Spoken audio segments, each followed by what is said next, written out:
Hey guys, what is up? It's Dusty here, and welcome back to another episode of the Daily Crypto News. And right now, I have a very important update for you guys on the Ripple v SEC lawsuit.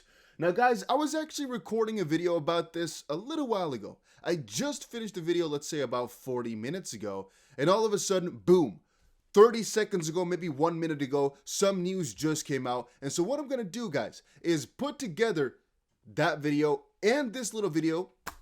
And so the information in there is a little bit outdated, but let's quickly cover what we just got. And then the latter part of this video will explain the initial issue. So this is the response to it. It's mixed up, but it's okay. In a text-only order, Judge Netburn granted in part the SEC's request for extension of time regarding reconsideration of her deliberative process privilege ruling. The order provides as follows. The SEC's request is granted in part. The SEC may file any motion for reconsideration by February 17th, and the defendants may file their response by February 25th. No reply briefs are permitted. Briefs shall be limited to 10 pages double-spaced, and the publicly filed versions should be minimally redacted. The SEC may submit 10 additional documents for in-camera review along with its motion, and the deadline for either party to file an objection to District Judge Torres from the court's January 13 opinion and order is stayed until 14 days from decision on the motion for reconsideration. So, my initial title was going to be The SEC Just Got Wrecked or something along those lines because they basically did what we thought of. And as you'll see further in this video, you see Jeremy Hogan basically say that there was a likelihood of this happening, but it was small. But let me actually explain the situation a little bit before I show you guys the rest because it's now a little bit outdated. So the SEC basically put up an idea. Hey, we want the judge to, reconsider what she said before, and we want to give her some new information. Ripple replied and said, well, you can't really just give new information like that to make new arguments. It doesn't make a lot of sense. And a reconsideration is only valid if it's like she made a mistake or she counted something wrong or she did not realize what you meant exactly. Not, we don't like what you got as an outcome, so let's just throw the wheel around. They wanted the judge to review another 66 documents. They wanted to get a pretty big extension and get 20 pages. And so the judge basically compromised here and gave the middle. So 10 pages and indeed a little bit of a leeway to file for this. Once more, that does not mean that the SEC has now won all of a sudden anything bad. It's just they now are permitted to file for something, which basically means they get to try something out. That's as far as I know about it. So good side is we're going to see the SEC get wrecked after this. Bad side is she's entertaining the people because I'm not exactly sure. And you can see, guys, this is just 1 minute ago, right? I opened this exactly when it came out. You guys know I am on top of this news. The only problem is if I want you guys to get a notification for this, we're going to have to wait a couple of minutes. But this is really scary to a certain degree, guys. I'm not so happy with this. I'm not going to lie to you. And the reason I'm not so happy is because the SEC now gets to basically file a couple of additional documents where Ripple already stated that it doesn't really make a lot of sense to do so. And Jeremy Hogan said that the judge could be entertaining them, and it wouldn't be the first time that she goes for some strange rules like this. But to me, it really doesn't make a lot of sense why she would go for it, if you guys get my drift. So I'm a little bit confused. I have to think of a new title because the SEC didn't just get wrecked. Ripple just kind of got a little tick to the head or so. I'm not sure exactly what to call this. But again, the rest of the video here, guys, is before we just got ourselves this piece of information. And the rest is still valid because it talks about the underlying thought processes of how it all works. The only difference is here that the judge did decide to entertain the people. And what she's basically going to do is most likely look through whatever the SEC has to provide and then deny it anyway. There's a very high probability of that. Then again, we're not lawyers, not financial advisors, not legal advisors. It's just our opinions. But man, oh man, is this interesting. Because it doesn't make a lot of sense to me at all. Why? You'll get into that in just a second after watching this video, hopefully a little bit further. Hey guys, what is up? It's Dusty here, and welcome back to another episode of the Daily Crypto News. And guys, we just got ourselves a new breaking news update in the Ripple v SEC lawsuit, and this is exactly what it says. SEC versus Ripple. Ripple defendants have filed an objection to the SEC's request for additional time to file a motion for reconsideration of Judge Netburn's DPP ruling. Ripple is getting back at the SEC. So very recently, guys, we posted a new update that the SEC was trying to basically stall some more and get the the ruling on the deliberative process privilege by the judge reversed, or at least reconsidered. Now, Ripple right now has responded to that, and because it's just about 1.5 pages, let's say 2 pages, we can quickly read it, and I think it will be interesting. Then again, guys, if you want to see the face cam more often, or you are an XRP holder and you are excited, make sure you press that like button. And I want to know from you guys, if XRP goes to, let's say, 15 cents, will you buy or would you sell? Are you guys excited or are you guys all fearful? Let me know in the comment section down below. Dear Judge Nedburn, on behalf of Brad Garlinghouse, Chris Larson, and Ripple Labs, we write in opposition to the SEC's request for an extension of time to file more documents attached to an oversized motion for partial reconsideration of the court's January 13th order. The SEC requests 1. 4 weeks to file its motion for reconsideration, where Local Rule 6.3 provides for 2. 2. Leave to file another 20-page brief, where court practices allow only 5.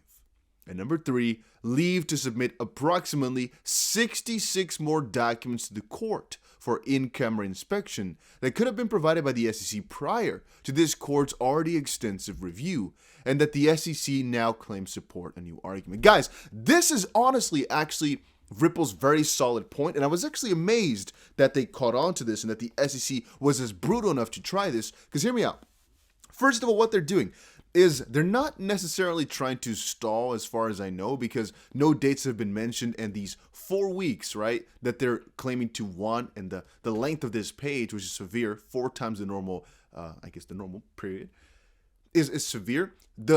We don't really know exactly whether or not they're just asking for 4 weeks to file this specific thing before they rule on the DPP completely, because I'm thinking, well, all this needs to be put in before the motions for summary judgment can go out, because they need some sort of ruling on the deliberative process privilege, and it has to be done, I would say, during this discovery. And so they would, theoretically speaking, have to stall by another 4 weeks, unless they just meant that they can take 4 weeks to then, like within this new extended discovery to the end of February. But I'm thinking, no, they wanted to extend it for another 4 weeks to the end of March then. That's what I would kind of think. However, don't hold me accountable to that, guys, because I'm not 100% sure if they just want to extend and basically have some extra time to do this within the margins that we already have, or if they wanted to add some additional time to it. However, it doesn't really matter too much because it's not there just quite yet. We haven't seen the judge reply. What we have seen, however, is the specific part, which is to me very daunting. They ask basically to submit about 66 new documents. I'm like, what? So the SEC is now saying, hey, judge, you know what? We gave you a lot of documents before that we basically thought you should review to get a good glimpse of what we have. And then you can determine whether or not you think those documents are privileged or not. Ripple basically said, give us like an entire list of everything. And then the judge reaffirmed, yeah, give us a list of everything that you got and you think is supposed to be in there. And I'll go over a couple of them. And now all of a sudden, after that is all done and over, and the judge said, you know what? We want a couple of documents. We think it's fine. The judge said that Ripple can check those. Now they're like, you know what? We actually have 66 more documents that we'd like you to go over. It's like, what? First of all, how can this all of a sudden push your narrative that everything should be privileged when clearly the judge has now seen some documents that are not privileged, and so you allowing for more documents to be reviewed can only be more negative to you, I would think, right? Where's the logic that if you provide more, all of a sudden she's not going to find anything that's not privileged, and so then all of a sudden she's going to say, you know what, those documents which I did not think were privileged. Oh, sorry, guys. Let's actually reiterate that. If all of a sudden the judge comes and takes a look at those 60 documents, and she sees that all these documents are very private SEC information that cannot be leaked to the public, basically, for some strange reason, or because it's just an opinion everywhere, I'm like, well, but she did decide that some documents before were at least eligible to be seen by Ripple. And the whole theory behind the in-camera review was that she was going to look over a couple of documents and then put like a verdict that was going to be general, because she could not read every single thing, but she's going to go over a lot of them and then rule if every single one of these was completely privileged, then most likely the SEC was right. However, I'm thinking now, since she already said a couple were not privileged, then you adding more is only going to make that even more severe, basically. So I don't really get that. I think it's pretty stupid. And then it's also like, why only now come out of that? The SEC attempts to inject delay and re-argue its position based on additional materials and new arguments is improper. Reconsideration is not an invitation for parties to treat the court's initial decision as the opening of a dialogue in which the party may then use such a motion to advance new theories or adduce new evidence in response to the court's ruling. Defendants have sought to documents covered by the court's order for almost a year. In the meantime, fact discovery has passed, 17 fact witnesses have been deposed, and expert reports have been filed, which was the most important part. We basically saw already that Ripple wanted to get this information as soon as possible, because I honestly think it might have actually aided or helped within their expert discovery, but that's just me. As this case approaches, or even in their fact discovery, I guess, as this case approaches a new phase of motion practice, defendants are entitled to review these documents to prepare their defense to the SEC's claims. Any further delay to allow the SEC to present new or additional evidence or to raise new arguments that are plainly not appropriate on a motion for reconsideration would only prejudice defendants. The SEC has had plenty of time and opportunity to put before the court whatever arguments or documents it wished. The SEC already filed declarations in support of its privileged assertions that this court already considered, in addition to substantial briefing and oral argument. So, once more, Ripple's also saying, why now? What are you doing? Nothing the SEC proposes to submit now is new or intervening, nor does the SEC seem to assert that the court overlooked important matters or controlling decisions that might reasonably be expected to alter the conclusion reached by the court. Because once more, what if the judge goes over all these documents, then what was going to happen? Nothing really, kind of. At least I don't really see the point in this. It's not like she did something wrong. It's just they want to add some new stuff to it, basically, which they're saying here, because of some clauses, basically, is not allowed. Instead, the SEC apparently seeks re-argument on the basis of dozens of self-selected documents it logged months before the court issued its January 13th order. What's more, the SEC apparently intends to argue, contrary to its repeated assertions and sworn statements that, guys, get your juice machine ready.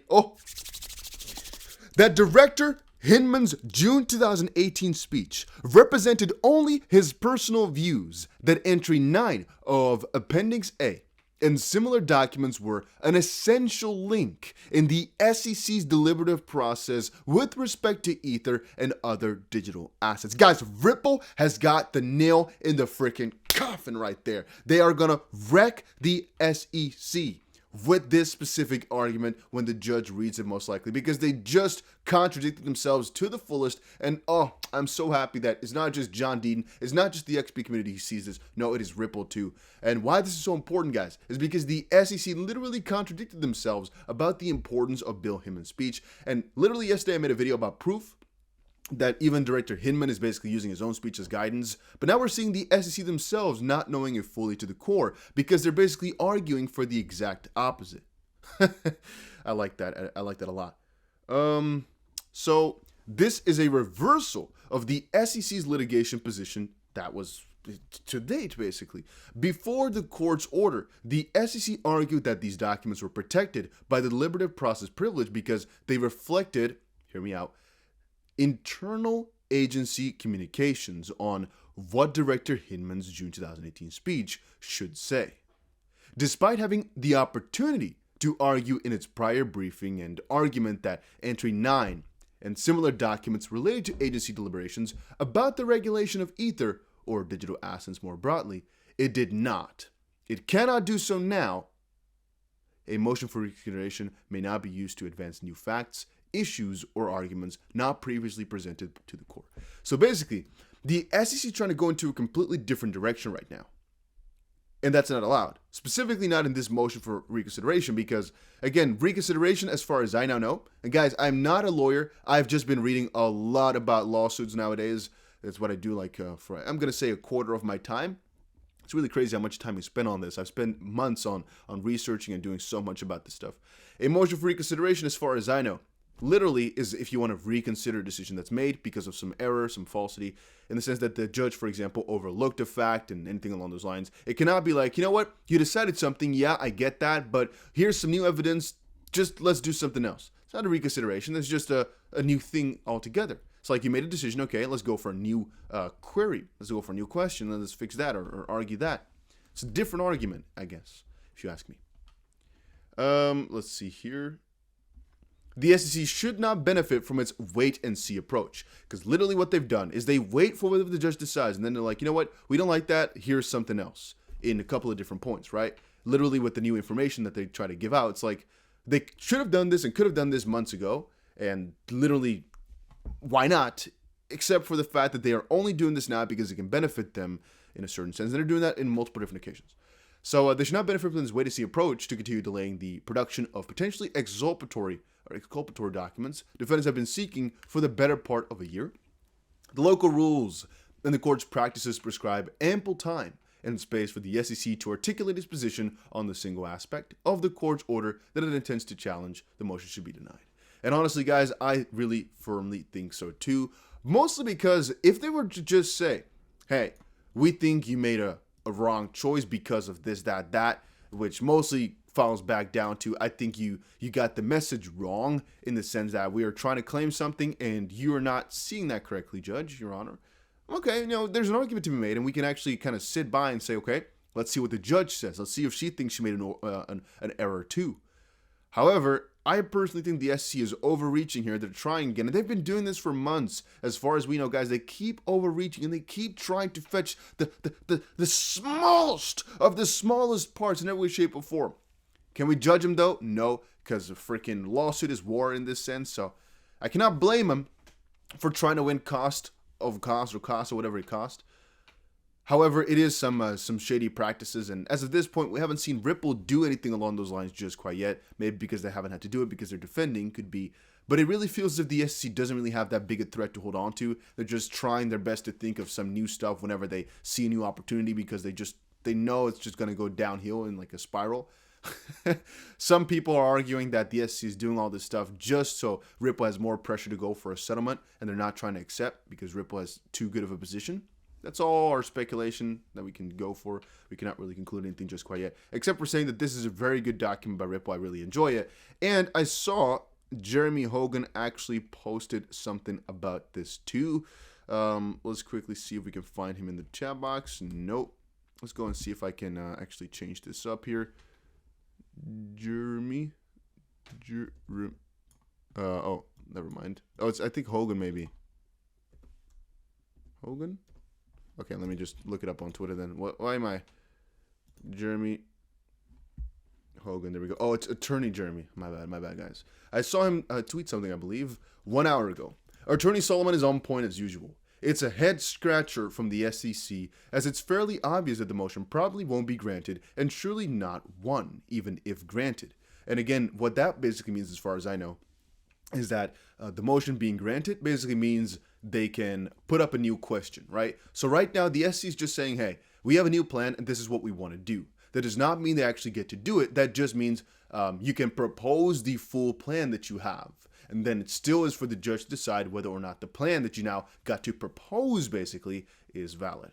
And the SEC then goes on to contradict its own position on the DPP privilege. This is not normal. Guys, this is indeed not normal. This is indeed not normal. This is indeed not normal. Man, in football terms, the SEC just got scored on and is now cramping up and stalling prior to kicking the ball off again. Yeah, I guess so.